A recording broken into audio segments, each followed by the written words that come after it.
Erwin, kamu sudah pulang? Maaf ya ibu ketiduran barusan. Iya bu, gak apa-apa. Kebanyakan saya kan bawa kunci. Maaf saya jadi ngebangunin ibu. Ibu sebaiknya ibu pindah saja ke dalam. Iya Win, ibu bikinin teh atau kopi nih. Loh, emang Mirna kemana bu? Kok ibu yang buatin? Win, maafin anak ibu ya. Si Mirna pergi dari siang tadi. Katanya ke rumah Dewi. Tapi sampai malam gini gak ada kabar. Emang kalian lagi bertengkar ya? Oh, ke rumah Dewi. Enggak apa-apa bu. Kami baik-baik saja kok. Mungkin Mirna sedang ingin nginap di rumah sahabatnya bu. Apa enggak sebaiknya kamu telepon dia, Win? Biarkan saja bu. Kalau dia emang masih menganggap saya suaminya, pasti Mirna yang akan ngabarin. Aku bangkit dari sofa, membenahi rambut yang berantakan dan gaun tidur yang ada kusut saat terbangun malam itu. Sudah jam 11 lebih. Aku yang tadinya menunggu Mirna pulang, justru sempat ketiduran, dan malah dibangunin Erwin. Setelah ngobrol bentar, aku beranjak ke dapur, membuatkan menantuku segelas teh hangat. Mirna istrinya belum pulang. Ya, hari itu udah semingguan aku nginap di rumah anak dan menantuku. Setelah suami di kampung meninggal dunia 3 bulan lalu. Duka seperti menyelimuti kehidupanku. Suami meninggal mendadak, tanpa pesan, tanpa firasat apapun juga. Ia bersama rombongan kuli bangunan lain tertimpa musibah. Mobil pikap yang ditumpangi sore itu tergelincir ke jurang. Kecelakaan saat hujan deras dan sedikit longsor itu menyebabkan 4 orang meninggal, termasuk mendiang suamiku. Padahal, baru beberapa hari aku dan suami kembali berbaikan, setelah hubungan kami sempat renggang, karena aku melahirkan. Semua memang salahku. Di usia 42 tahun, aku malah hamil lagi. Padahal Mirna putri kami sudah dewasa dan berumah tangga. Suamiku kesal dan marah. Bukan dia nggak senang mendapat satu amanah anak lagi. Tapi karena itu bukan miliknya. Adiknya Mirna yang aku kandung saat itu, bukan darah daging suamiku. Melahirkan Mas Wawan, tetangga di kampung kami. Dia anak mantan kepala desa. Adiknya aku bekerja sebagai asisten rumah tangga di rumah orang tuanya, Pak Salim dan Bu Ida. Namun sejak Mas Wawan menikah dan pindah ke kota, majikanku memintaku ikut dan menjadi asisten rumah tangganya. Dan disitulah semua kisahku tersoreh dalam lembar kehidupanku. Hampir 6 bulan ini, hidupku bagai tak menentu. Malam itu, Bu Sari, mertuaku, genap 1 minggu tinggal di rumahku. Mirna, istriku yang meminta beliau pindah ke kota ini. Aku senang saja. Setidaknya dengan hadirnya beliau, rumah ini terasa hidup kembali. Bukan karena bertambah 1, tapi 2 orang. Bu Sari membawa putra kecilnya yang baru berusia 6 atau 8 bulanan lah. Adiknya Mirna, jauh beda usia, masih mini ASI. Ya, setelah 3 tahun menikah dengan Mirna, akhirnya aku bisa mendengar tangis bayi, mencium aroma telon dan bedak bayi. Hal yang selama ini aku dan Mirna rindukan, namun tak kunjung jadi nyata. Mirna terlalu sibuk, demikian pula diriku. Entahlah, sejak ada Bu Sari dan bayinya, aku merasa ada kedamaian di dalam rumah ini. Juga diam-diam dalam hatiku. Sudah lama aku memimpikan suatu saat kami memiliki anak. Mirna menjadi ibu, menggendong sayang buah hati kami. Dan tanpa ku sadari, mimpi itu justru seolah terwujud dari kehadiran sosok ibu mertuaku, Bu Sari, ibu kandung Mirna. Ia hanya wanita desa sederhana, istri yang selama ini setia pada suami, bahkan rela membantu suaminya mencari nafkah. Ya, setahuku mendiam Pak Ripto dulu hanya seorang kuli bangunan. Bu Sari yang membantu ekonomi dengan bekerja juga. Waktu aku melamar Mirna 3 tahun lalu, aku masih bisa melihat kebahagiaan dalam keluarga kecil mereka yang bersahaja. Betapa mereka bangga ketika pernikahan putri sematawayang dihadiri mantan kepala desa, Pak Salim, majikan Bu Sari. Ia memang pembantu rumah tangga di keluarga Pak Salim dan Bu Ida, namun sudah lama dianggap saudara sendiri. Cuma memang, waktu datang ke kota ini, Bu Sari tidak seceria dulu. Aku paham, ia baru saja ditinggal pergi bapak mertuaku. Kabarnya, Pak Ripto meninggal karena kecelakaan hanya beberapa hari setelah Bu Sari melahirkan anak keduanya. Aku bisa merasakan bagaimana rasanya kebahagiaan karena kehidupan baru datang di waktu sama dengan kehilangan.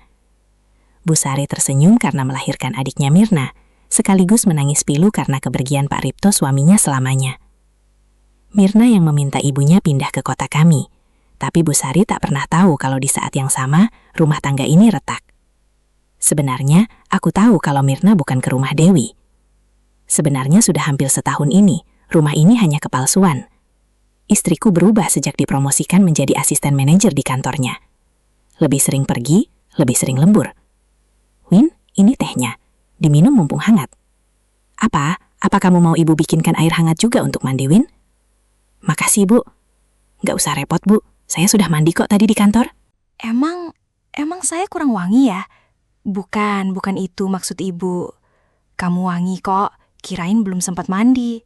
Ibu cuma mau kamu bisa tidur lebih nyenyak saja. Makasih, Bu. Ibu sudah jadi mertua yang baik untuk saya. Oh iya, Bu. Si Dede nggak rewel kan? Susunya masih. Ulin, ibu sampai lupa ninggalin Dede sendirian. Tapi dia nggak rewel kok. Lagian udah ibu kasih ASI. Tidurnya pasti nyenyak. Tapi ibu ke kamar dulu ya, takut ada nyamuk. Ibu. Iya, Bu. Ntar boleh kan saya lihat Dede sebentar, Bu? Saya kangen sama adik ipar kecil itu. Udah, Win, ibu masuk dulu. Kamu nikmatin saja teh hangatnya dulu. Pintunya nggak ibu kunci kok. Kalau kamu emang kangen, maksud ibu kangen sama Dede. Ibu tunggu ya. Malam itu, setelah mengantarkan teh untuk Erwin, aku buru-buru ke kamarku. Kulihat Dede anakku masih tidur nyenyak sekali. Namanya Tegar. Sengaja aku beri nama itu. Karena saat ia lahir, duniaku seperti penuh dengan ujian, dan aku harus bisa tegar. Usianya masuk 7 bulan. Waktu lahir bobotnya 3 kilo lebih. Lumayan besar.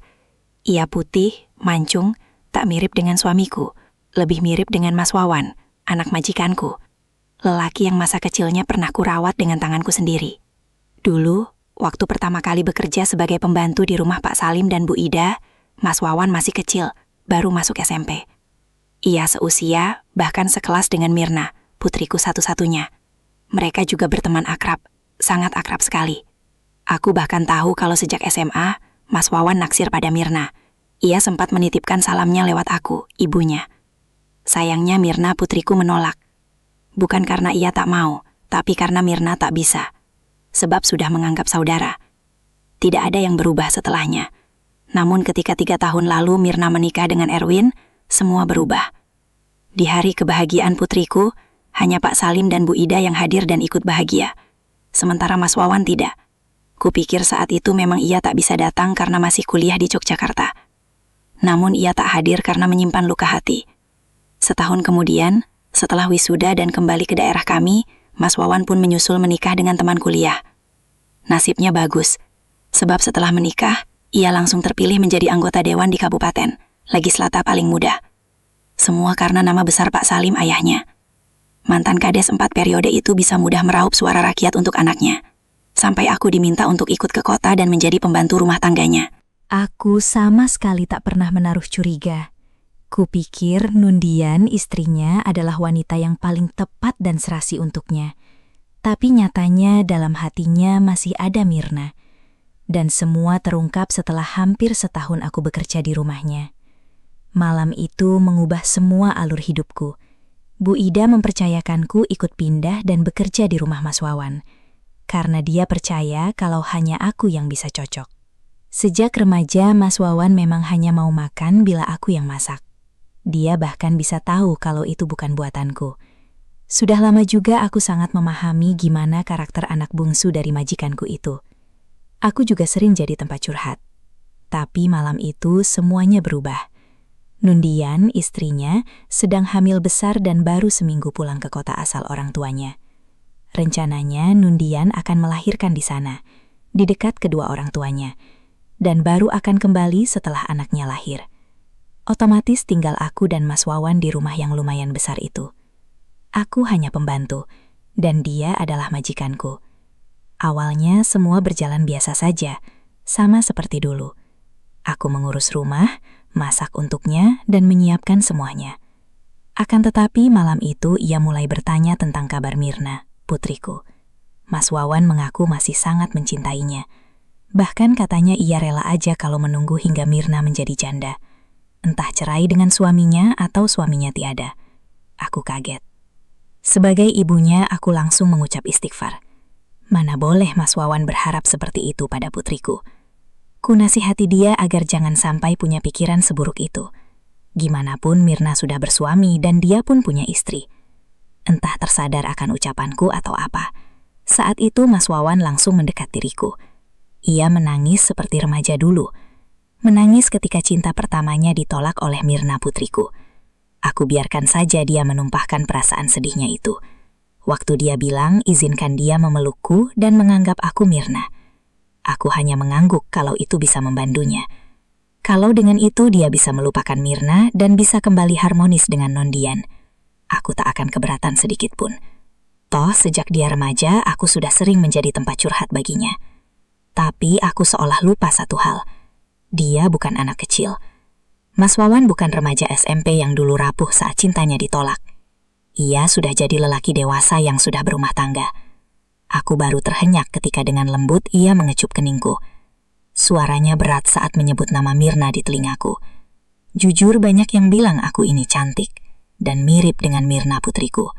Bahkan ada yang mengira aku dan Mirna kakak adik. Aku paham.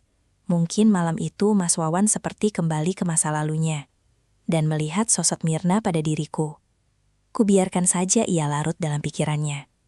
Yang penting ia bisa melupakan luka hati dan kesedihannya. Tapi aku yang salah. Setelah kening kubiarkan kecupan itu turun ke pipiku. Lalu turun lagi menemukan sudut bibirku. Hanya singkat, hanya sesaat. Namun momen itu membuat dadaku berdegup hangat. Ia kembali menyebut nama Mirna, sebelum wajahnya mendekat. Dan saat itu kawan cerpenina, aku ikut larut dalam alur pikirannya. Ia lupa kalau aku ini bukan Mirna, aku ibunya Mirna. Sementara aku juga lupa akan diriku sendiri. Tapi suasana malam itu seperti membawaku menjiwai peran jadi Mirna. Ketika semuanya selesai dan berlalu, kami baru sama-sama tersentak. Seakan kembali membumi setelah terbang tinggi. Mendapati kenyataan kalau yang baru saja kami lewati hanya keindahan semu. Sebuah kebahagiaan yang tak sejati. Aku menangis, mengucapkan istighfar berkali-kali. Sedang Mas Wawan terdiam, seakan menyesali semua yang terjadi. Dosa seperti memenuhi batinku. Rasa bersalah seakan mengisi seluruh jiwaku. Aku mengkhianati Pak Ripto, suamiku. Semua memang hanya sekali. Hanya karena hilaf semata. Namun aku tak pernah menyangka kalau dosa itu berbuah. Aku memang berhenti bekerja di sana dan memutuskan kembali ke rumah majikanku di desa. Tapi aku mulai mengandung anak Mas Wawan. Ia kawan cerpenina. Malam itu sambil mengusap kening tegar yang tidur lelap. Semua kenangan pahit seperti kembali. Entahlah, walau semua sudah berlalu, tapi wajah Mas Wawan seperti terus saja ada setiap kali aku menatap tegar anakku. Perih rasanya hati ini. Jika mengingat betapa aku sudah menjadi istri yang tak setia. Betapa dosanya aku pada suami. Walau akhirnya Pak Ripto suamiku bisa menerima ujian ini, akan tetapi ia justru pergi, meninggalkanku untuk selamanya. Di usia 42 tahun, hidupku seperti diambang-ambiku. Bahagia karena punya anak lagi, tapi juga sedih kehilangan suami. Malam itu sudah jam 11 lebih. Saat aku baru saja selesai mengganti popok tegar, dan ikut berbaring di sampingnya. Aku jadi kaget. Tak kala tegar tiba-tiba nangis, rewel. Padahal sudah aku ganti popoknya, dan sudah aku berikan ASI. Ku gendong dan ku coba berikan ASI lagi. Namun anak itu tetap rewel, gak mau diam. Terus saja menangis makin kencang. Saat itulah langkah Erwin terdengar terburu-buru. Ia masuk ke kamar dan segera mengambil Tegar dari tanganku.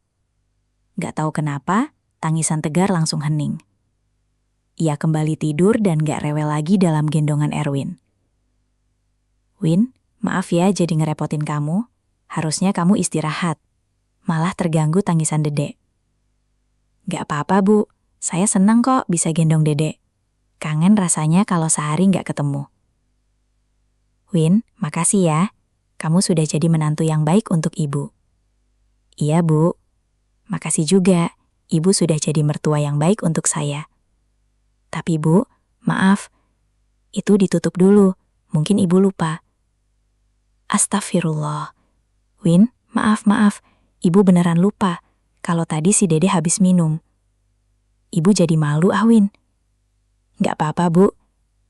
Saya sering membayangkan, kapan Mirna bisa seperti Ibu.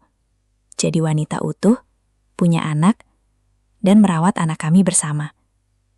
Sekilas, Bu Sari memang sangat mirip dengan Mirna, istriku.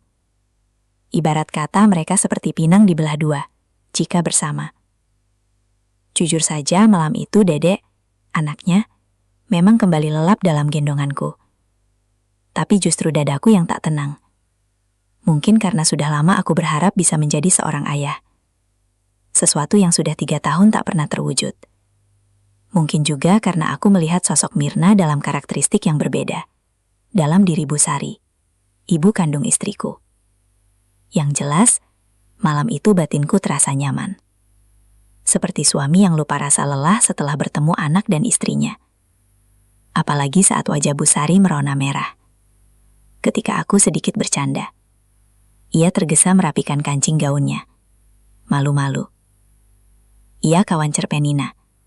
Malam itu aku sejenak melupakan Mirna, istriku, dan semua masalah dalam hidup kami. Aku tahu kalau Mirna bukan lagi istri yang setia. Setidaknya sering ku dengar kabar ia memiliki pria idaman lain di luar sana.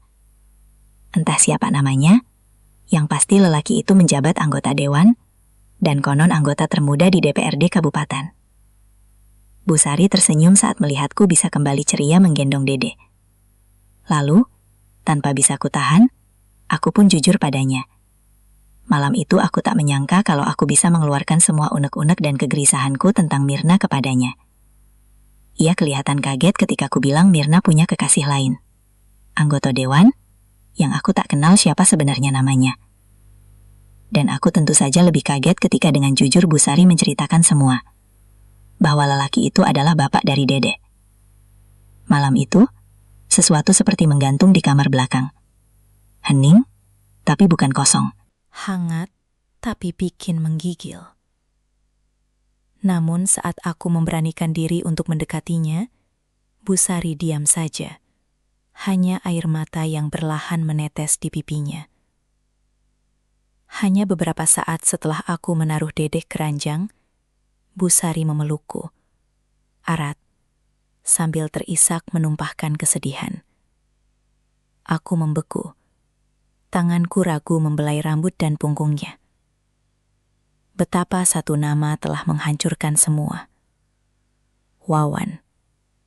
Sesuatu luka di masa lalu Bu Sari, dan sebuah luka baru untuk kehidupan rumah tanggaku bersama Mirna, istriku.